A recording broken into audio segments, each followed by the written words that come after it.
My name's Drew Vanders, and this is my Minecraft building world. Today, I'm going to be destroying these two houses and putting in a half-floating house. The bombs are already set from the previous episode last week, and so I'm gonna light both of them at the same time. Hopefully this doesn't do too much damage. Okay, it might have not done enough damage. I fixed up the ground and the leftovers from the explosion. I think I only put 2 TNT sets in there, so that's why it wasn't very big. I just kind of assumed I had put more inside, but it made me remember something I learned back in high school. My math teacher, he would say, "Don't assume because it makes an ass out of you and me." This house is going to be a little different. It might be a bit smaller, and I'm also going to make a bit more of a different type of foundation than what I would normally do. Well, I got the basic frame of the house laid out. And the main point of this house is I'm not going to change the coast at all. And I'm just going to have a decent portion of the house, most of the house's weight, going underneath the water. I built in the rest of the framing for this platform. I also put in spruce slabs, so if somebody ended up crawling down here, they could be able to crouch and stand up. I also made it so that all the logs beneath the water were spruce logs instead, so they look like they're wet. I put in the flooring and some stones for where the outside bits are gonna be. I used the blue flooring because I like the color blue. It's my favorite color. And I was gonna have stairs come out the front, but then I looked and I'm like, there's no room for that. And so I found a solution and just put them over here instead. I've built up the walls and also the framing up to where it needs to be. This is what it looks like on the outside. I chose the cherry wood because I haven't used this wood before for building, and I don't like the actual color, so I like to use the logs for it because the logs, they look really good. They got a really good purple color.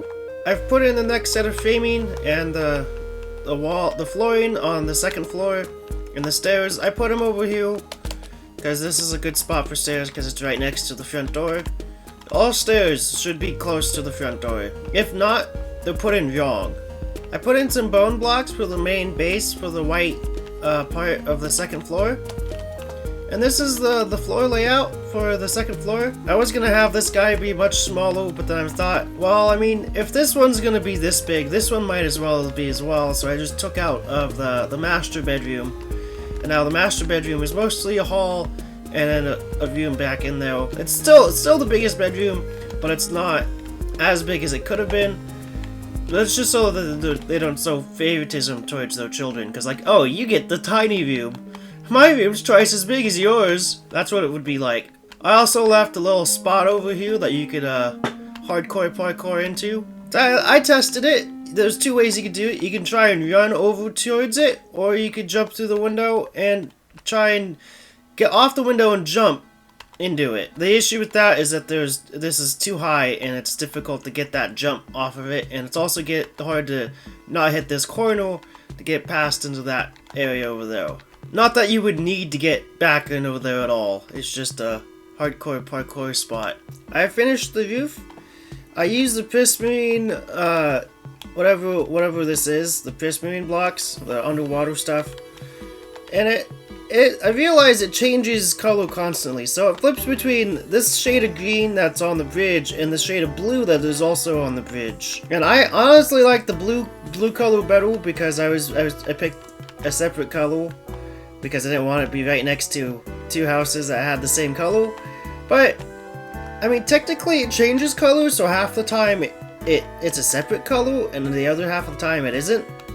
See, like right now, it's blue. It's very, very blue. I really like this color. I wish I could keep it as this color. Like, you should be able to add in some, like, honey or something to make it stay as a certain color. Because this is the color I was thinking of when picking it out. Not the green that the bridge has.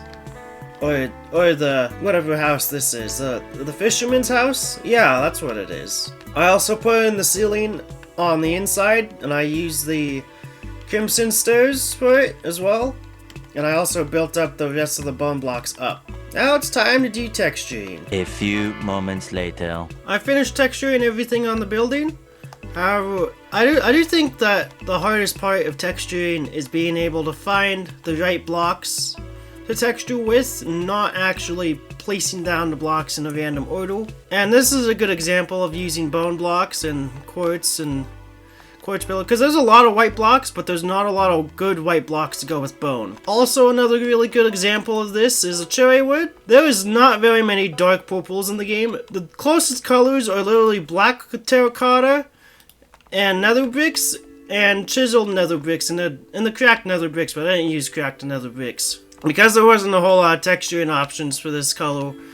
I went with these instead, and I also angled the logs in different ways, just so it could have a different look to it. I also textured this part. I wasn't going to, but then I thought, you know what, this could probably use a texturing, and I textured it, and I thought it looked good. Now it's time to work on all the smaller details. A few moments later. I finished with all the smaller outside details that include the signs, the fences, the gates, the little bit of hanging signs, trapdoors, and stairs all around the building.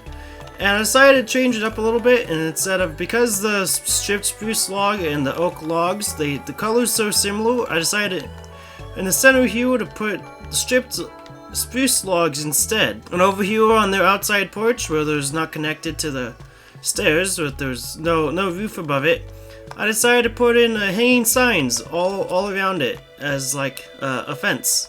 So I really like how the hanging signs look as a fence. I also added in some lights on the outside, just like the other ones. These ones hang down a little bit low.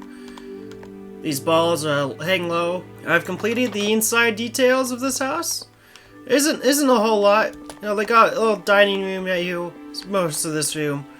Big kitchen, really big kitchen, and the tiniest living room you ever could have. And outside they got 2 little seats for them to lounge while outside. This is the first kid's bedroom. They got a desk, a blue bed, a dresser, and no paintings because they just don't have any paintings. This kid's the edgy kid.